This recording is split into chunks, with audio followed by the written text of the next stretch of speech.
Warga Warakas Tanjung Priok, Jakarta Utara digegerkan dengan tewasnya 3 orang dalam satu keluarga.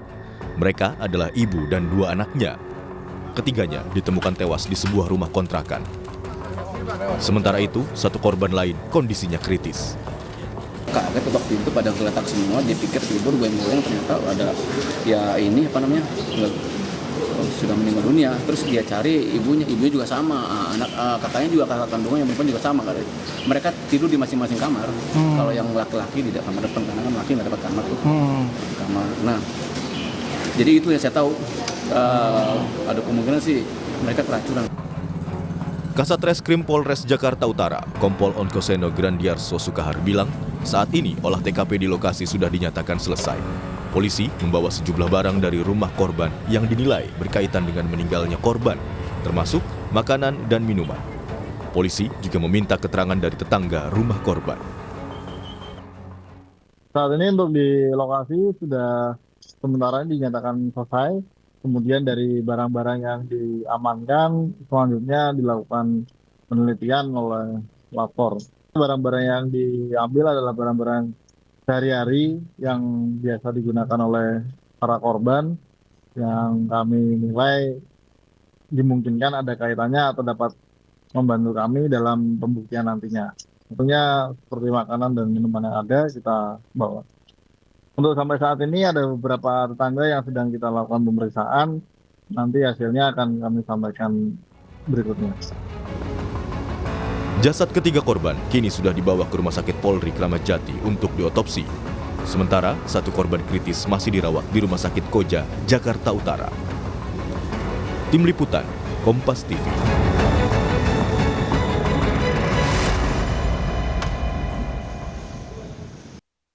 Saudara, hingga kini polisi masih menyelidiki kasus kematian 3 orang dalam satu keluarga di Tanjung Priok, Jakarta Utara. Selain membawa sejumlah barang bukti dari lokasi penemuan korban, polisi juga meminta keterangan tetangga rumah korban. Lalu apa dugaan motif serta penyebab kematian korban? Kita akan bahas bersama dengan kriminolog Universitas Indonesia. Telah bergabung bersama kami melalui sambungan daring. Ada Prof. Adrianus Meliala. Selamat pagi, Prof. Selamat pagi Mbak Adisti. Ya, Prof, ini kan masih menjadi misteri ya. Sebelum kita ke motif, tentu kita bertanya dulu ini penyebab kematiannya. Potensi dari kacamata Anda ini diracun atau keracunan? Kalau melihat ciri-ciri kematian korban, ketiga korban ini. Pertama tentu belasungkawa bagi keluarga korban. Yang kedua tentu kita mesti establish dulu bahwa ini nampaknya keracunan. Keracunannya jenis apa? Nampaknya kalau dilihat dari segi ada busa, lalu kemudian tubuh melepuh, ya kemungkinan ini memang karena kimia seperti sianida yang kemudian lalu membuat tampilan tubuh seperti itu. Ya, tapi tentu dari segi kepastiannya itu menunggu pemeriksaan laboratorik dulu. Yang ketiga, tentu perlu dipastikan dulu apakah ini keracunan karena diracun atau keracunan karena memang ada niatan dari para korban untuk bunuh diri, ya, dengan segala hormat.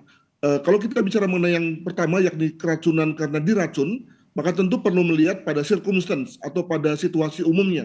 Apakah keluarga ini memiliki musuh, mungkin memiliki hutang yang tidak bisa dibayar, misalnya utang kontrakan, sehingga lalu kemudian ada orang yang ingin membunuhnya, ya, atau mungkin juga pernah membuat satu pencemaran nama baik atau yang lain, sehingga ada musuh yang kemudian dendamnya luar biasa, yang lalu kemudian berujung pada upaya untuk membunuh dengan cara meracun. Itu yang pertama. Yang kedua adalah bunuh diri, dengan kata lain memilih untuk bunuh diri melalui minum racun atau makan sesuatu yang sudah ada racunnya, di mana kemudian hal ini lalu dikonsumsi oleh anak dan ibunya bersama-sama, namun mungkin pada saat anak yang terakhir yang kemudian lalu mengkonsumsi tidak terlalu banyak misalnya, sehingga kemudian tidak mengakibatkan kematian.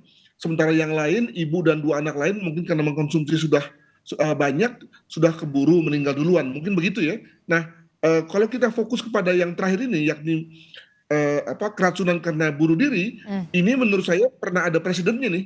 Pernah ada kasus-kasus seperti itu, ya, mungkin juga karena tadi kesulitan hidup, keterbatasan ekonomi dan seterusnya, hal mana kemudian membuat sang ibu memutuskan untuk mengakhiri hidupnya, dan karena dia tidak ingin anak-anaknya menderita, maka kemudian dia semacam mengajak anaknya untuk juga bunuh diri bersamanya. Demikian. Oke, jadi memang ada dua kemungkinan begitu ya. Ini mati karena tewas karena keracunan diracun, atau kemudian keracunan memang karena memang ada potensi mengakhiri hidup. Ini yang kemudian harus didalami dua kemungkinan ini. Tapi kemudian bagaimana dengan kemungkinan potensi keterlibatan pihak lain di luar dari keluarga? Tentu saja dalam hal ini penyelidikan kelihatannya belum selesai. Olah TKP kelihatannya juga masih dilakukan oleh kepolisian. Dari situ lalu kemudian bisa kelihatan tadi ya, apakah diracun karena dibunuh atau diracun karena atau keracunan karena bunuh diri. Tentu dalam hal ini polisi perlu melihat misalnya apakah ada break in ya, apakah ada orang yang mencoba memaksa masuk. Demikian juga status rumah, status keuangan, jejak digital dari sang ibu terutama. Demikian juga anak-anaknya mungkin juga sudah mulai pakai handphone, hal mana kemudian juga mulai ada kelihatan jejak digitalnya. Itulah yang kemudian membuat kita bisa sampai pada kesimpulan apakah ini keputusan pribadi untuk bunuh diri, atau karena ada orang yang mengancam, atau juga ada keterlibatan pihak ketiga yang mungkin misalnya menyediakan makanan dan minuman yang ada racunnya, atau juga mempersuasi atau mendorong untuk bunuh diri dan seterusnya. Saya kira kita tunggu datanya dari kepolisian. Demikian. Oke, jadi memang kita masih belum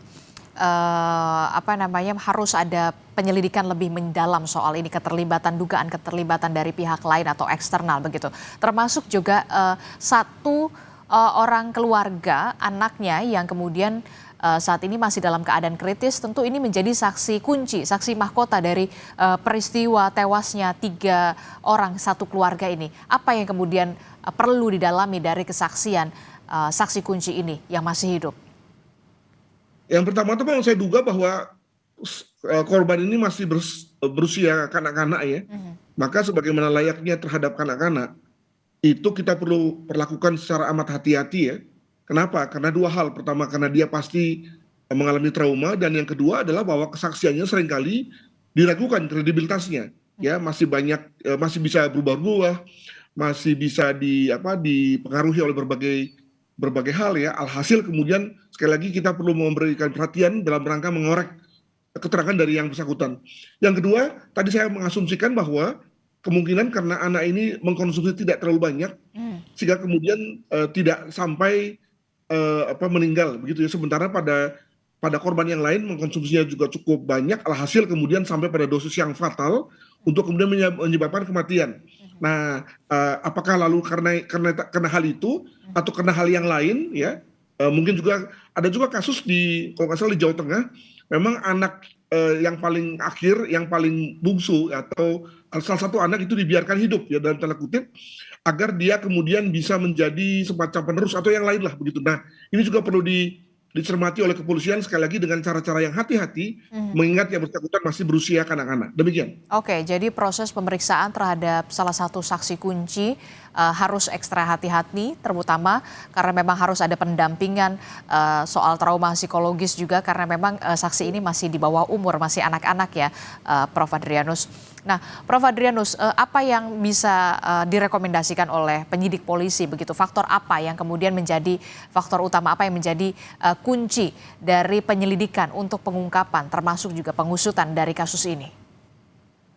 Sekali lagi, keberadaan dari makanan atau minuman yang diduga mengandung racun itu perlu didalami ya, dari mana datangnya. Sebab racun yang mematikan, misalnya tadi saya sebut misalnya cyanida, itu kan tidak gampang berada di tengah-tengah kita. Dengan kata lain perlu ada satu upaya khusus, apakah dibeli lalu kemudian dicampurkan, atau orang mencampurkan, atau orang dari luar mengirimkan misalnya lewat paket gitu ya, sehingga kemudian lalu orang mengkonsumsi dengan tidak sadar gitu ya. Itu perlu amat didalami, sebab itulah yang menjadi penyebab langsung kematiannya.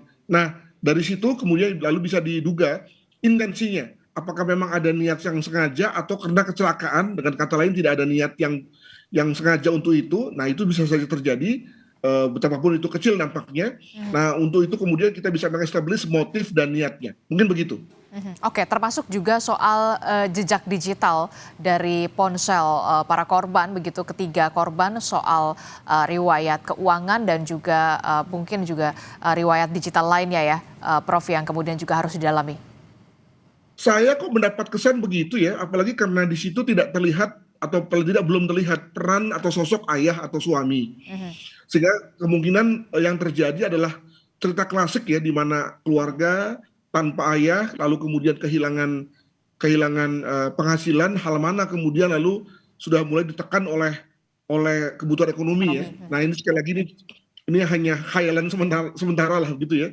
Sebab ini memang merupakan satu cerita klasik di antara kita ketika ada keluarga yang tertekan ekonomi, lalu kemudian ada saja yang lalu mulai berpikir tentang mengakhiri hidup, antara lain karena tadi tidak ada satupun jalan-jalan yang bersifat solutif ya untuk kemudian dia bisa menutupi kebutuhan ekonominya. Mungkin begitu. Oke, terakhir Prof, pesan apa yang bisa disampaikan begitu ya kepada kita semua soal peran dari keluarga termasuk juga dari lingkungan, dari RT dan RW, tetangga terdekat. Jangan sampai kemudian peristiwa semacam ini masih terjadi di tengah kita bersama.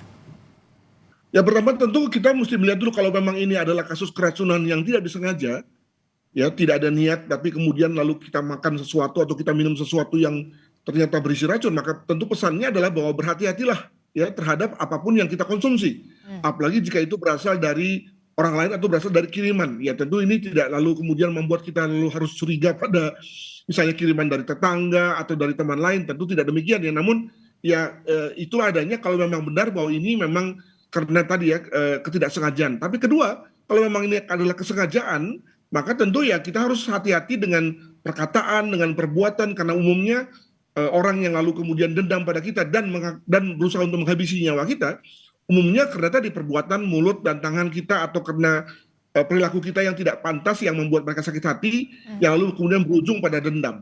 Nah, kalau kemudian ini adalah satu tindakan bunuh diri, maka tentu kita mesti berpikir-pikir ya, apakah satu hal itu memang dibenarkan secara agama, secara moral, bagi kita untuk mengakhiri diri kita sendiri, apalagi dengan mengajak anak-anak kita. Sekali lagi ini tergantung pada apa yang sebetulnya terjadi, sampai mana belum bisa kita establish pada titik ini. Demikian. Oke, baik.